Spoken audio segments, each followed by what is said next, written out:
As we can see, the road crew are taking down the stage. Fresh blood. Fresh blood on the guillotine. Yeah. Drum kit's still there. The guillotine will be the last to go. Yeah, right. I take this back to the hotel with me. Right. In a way, it's quite symbolic, because I understand that at Reading, it's going to be the last time we're going to see this particular stage show. This will be the last performance of The Nightmare Returns. And we did over 120 shows of this. Actually, we did about 15 shows here in England, which was great, last winter. And this will be the last production of this, and then we're going to go into a new production starting September, October. Right. So I presume the new production ties in with the forthcoming album you've got. Yes. It's called Raise Your Fist and Yell, Raise Your Fist and Yell, and it's, to me, it's the most exciting album we've ever had out, I think. You know, it's got everything that I wanted to hear in 1988, you know.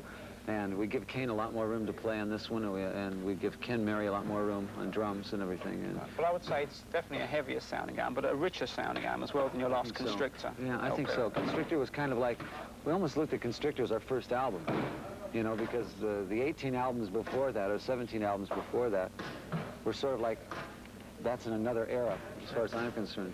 So we're starting all over. Constrictor was #1. This is like the second album, as far as... Would you say that it's a heavy metal album as such, or is it slightly different? I'd say it's metal-ish. I think we tried to get the best parts of metal.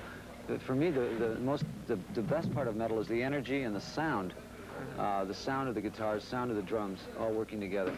I think where metal misses is that too many bands try to sound the same. Everybody's trying to sound like Ronnie Dio.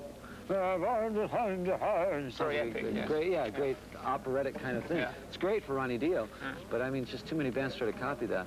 So you have a lot of bands sounding the same. I think we took the best part of that kind of sound and took that voice out and put Alice's voice in with my kind of lyrics. You've certainly taken the energy from heavy metal. Absolutely. There aren't really any ballads on the album, are there? Gale. Not as such. Yes, there's a track called Gale. That's Gale, right. which will never get played on the radio because it's really sick. I mean, I admit it, it's really sick, but I like it.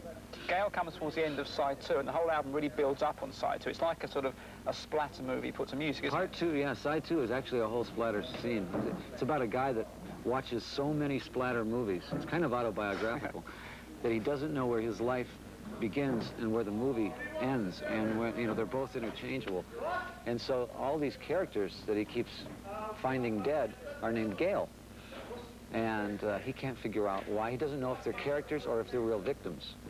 So, I mean, it's really an interesting sort of psychodrama. I think as part of that scenario, there's a very subtle little ditty called Chop, Chop, Chop. Chop, Chop, Chop is a very subtle little thing that I'm very proud of.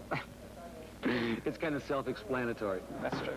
Also on side 2, there's another track called Prince of Darkness. Yes. And I understand that you're also going to be appearing in a John Carpenter film called Prince of Darkness. So is therefore that track going to be in the film as well? It will be in the film, and the part I play in that is, I mean, John Carpenter is one of my heroes, you know, since Halloween and The Thing and all the great films he's done. And I actually just went down to the set to watch him film it. Oh, really? He stuck me in the movie, and then he expanded the part. You know, so I actually do wipe a few people out in the movie. How many people do you kill in this one? Well, I can't. I think as it is right now, just one. Because I think in the film Monster Dog, he killed about 7 or 8, wasn't it? 7 or 8, yeah. Which is not bad going. No, but this is a real spectacular one, though. This has got a lot of. This is a very tasteful kind of. Right. Well, you mentioned the film is called Prince of Darkness. I imagine in some parts of America, people probably think you are the Prince of Darkness. Yeah, it's so funny, you know, because none of the. It's like nobody's into Satan worship. Nobody's into that kind of thing at all. I think the context of the movie is the fact that the movie has something to do with them having the devil trapped. But no, I'm not the Prince of Darkness. I'm probably especially not the prince, the king of horror. There is also quite a lot of humour in the stuff you do. If people listen close to the lyrics, some of them are actually quite funny as well. Oh, I think so. I don't think it would be worth doing if it didn't have humor involved in it. Most of the horror movies that I rent, I go and rent 5 or 6 a day, and most of them are very funny. I mean, Evil Dead, I just saw Evil Dead Part 2. Oh, right, yeah. I was laughing so hard because it went so past the point of absurdity. It just, I mean, it's just, if you watch Part 1 and 2 together, it's just too much to watch it, you know, at one sitting. But I thought it was very funny. I don't know, people could take that seriously, but I can't see how they could take those movies seriously. That's true. A lot of horror films are quite funny, but what sort of things do you find genuinely frightening? Well, as far as movies go, there's a couple of films I found scary. I thought that Suspiria was scary, and I thought The Exorcist was scary. Yeah. And I even thought of, there was a movie called In Cold Blood, I thought that was scary. Truman Capote. It was a real story. The News is scary. The guy that does the interior decorating at Holiday Inn is scary. Well, you know, there's a lot of scary people out there. I was thinking, do you think you'd be frightened by the prospect of working in an office doing a normal 9 to 5 job? That would be scary. That would be horrifying to me. I don't think I could ever do that. Well, there's a track on the album, the opening track called Freedom. Yes. Talking about not working in offices. That's going to be the first single, isn't it, I think, from the record? Yes, I think that is. And it's also a little message to the PMRC, you know, talking about, you know, who are they? I mean, really, I didn't elect them to be my mom and dad. I didn't elect them to be my authority. They, you know, who are they?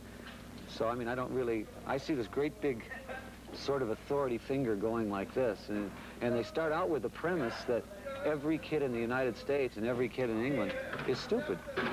That's the first premise they start out with, that every kid is too stupid to know what to listen to.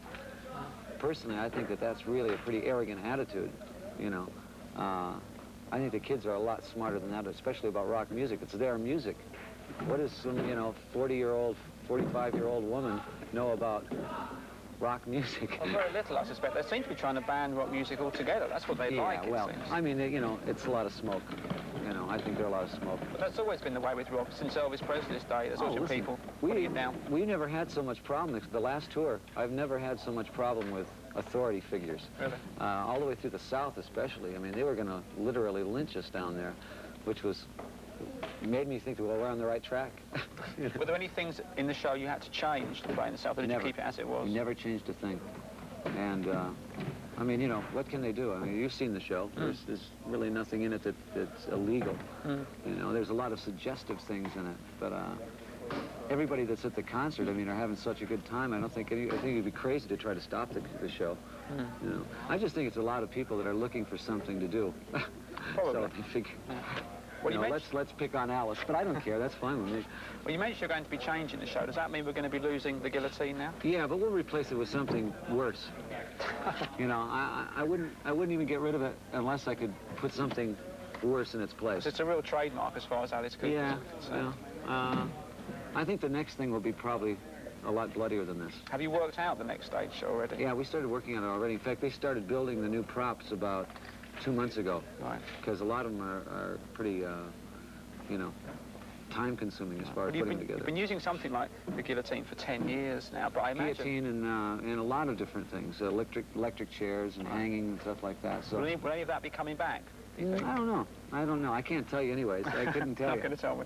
But I imagine these days, with more sophisticated special effects, you can let your imagination run riot even more than you could 10 years ago. Well, even in this show, the Teenage Frankenstein and the Impaling and things like that are all things that we got from...